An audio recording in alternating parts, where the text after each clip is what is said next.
চৰকাৰে মেডিচিনৰ দাম বঢ়াই দিছে। এইটো 296 হৈ গৈছে।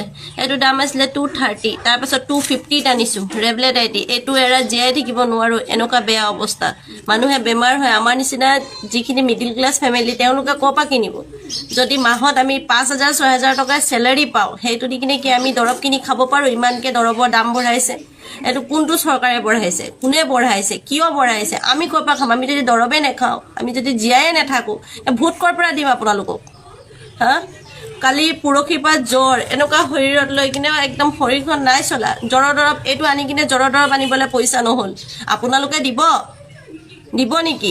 ইমানকৈ দাম বঢ়াইছে যে ইমান দিন চব বস্তু দাম বঢ়ালে, কেতিয়াও একো নক'লোঁ। কিন্তু আমাৰ নিচিনা মানুহে এনেকুৱা দৰৱৰ দাম বঢ়াই দিলে আমিতো খাই কিনে জীয়াই থাকিব নোৱাৰোঁ।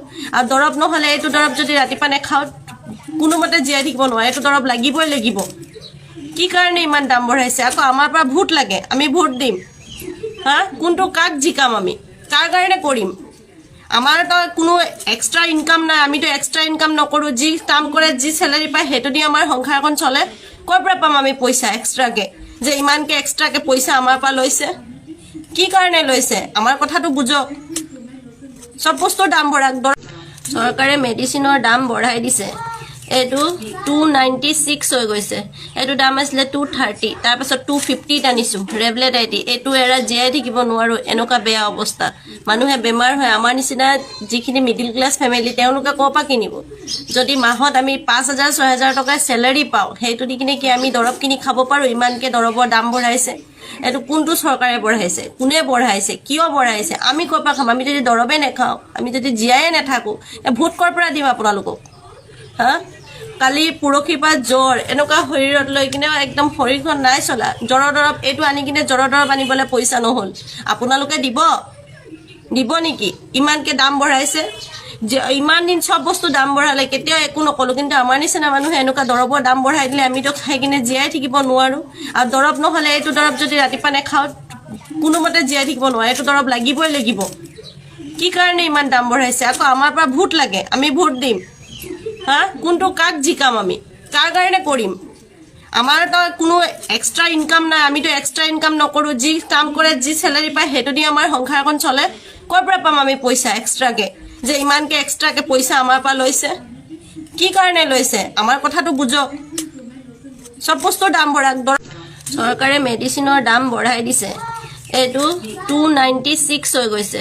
এইটো দাম আছিলে 230, তাৰপাছত 250 আনিছোঁ ৰেবলেট আইটি। এইটো এৰা জীয়াই থাকিব নোৱাৰোঁ, এনেকুৱা বেয়া অৱস্থা। মানুহে বেমাৰ হয়, আমাৰ নিচিনা যিখিনি মিডিল ক্লাছ ফেমিলি তেওঁলোকে ক'ৰ পৰা কিনিব? যদি মাহত আমি 5,000-6,000 টকাৰ চেলাৰী পাওঁ, সেইটো দি কিনে কি আমি দৰৱ কিনি খাব পাৰোঁ? ইমানকৈ দৰৱৰ দাম বঢ়াইছে। এইটো কোনটো চৰকাৰে বঢ়াইছে? কোনে বঢ়াইছে? কিয় বঢ়াইছে? আমি ক'ৰ পৰা খাম? আমি যদি দৰৱে নাখাওঁ, আমি যদি জীয়াই নাথাকোঁ, ভোট ক'ৰ পৰা দিম আপোনালোকক? হা, কালি পৰহিৰ পৰা জ্বৰ এনেকুৱা শৰীৰত লৈ কিনে একদম শৰীৰখন নাই চলা। জ্বৰৰ দৰৱ এইটো আনি কিনে জ্বৰৰ দৰৱ আনিবলৈ পইচা নহ'ল। আপোনালোকে দিব নেকি? ইমানকৈ দাম বঢ়াইছে যে ইমান দিন চব বস্তু দাম বঢ়ালে, কেতিয়াও একো নক'লোঁ। কিন্তু আমাৰ নিচিনা মানুহে এনেকুৱা দৰৱৰ দাম বঢ়াই দিলে আমিতো খাই কিনে জীয়াই থাকিব নোৱাৰোঁ। আৰু দৰৱ নহ'লে এইটো দৰৱ যদি ৰাতিপুৱা নাখাওঁ কোনোমতে জীয়াই থাকিব নোৱাৰে। এইটো দৰৱ লাগিবই লাগিব। কি কাৰণে ইমান দাম বঢ়াইছে? আকৌ আমাৰ পৰা ভোট লাগে, আমি ভোট দিম। হা, কোনটো কাক জিকাম? আমি কাৰ কাৰণে কৰিম? আমাৰ তো কোনো এক্সট্ৰা ইনকাম নাই, আমিতো এক্সট্ৰা ইনকাম নকৰোঁ। যি কাম কৰে, যি চেলাৰী পায়, সেইটো দি আমাৰ সংসাৰখন চলে। ক'ৰ পৰা পাম আমি পইচা এক্সট্ৰাকৈ? যে ইমানকৈ এক্সট্ৰাকৈ পইচা আমাৰ পৰা লৈছে, কি কাৰণে লৈছে? আমাৰ কথাটো বুজক। চব বস্তুৰ দাম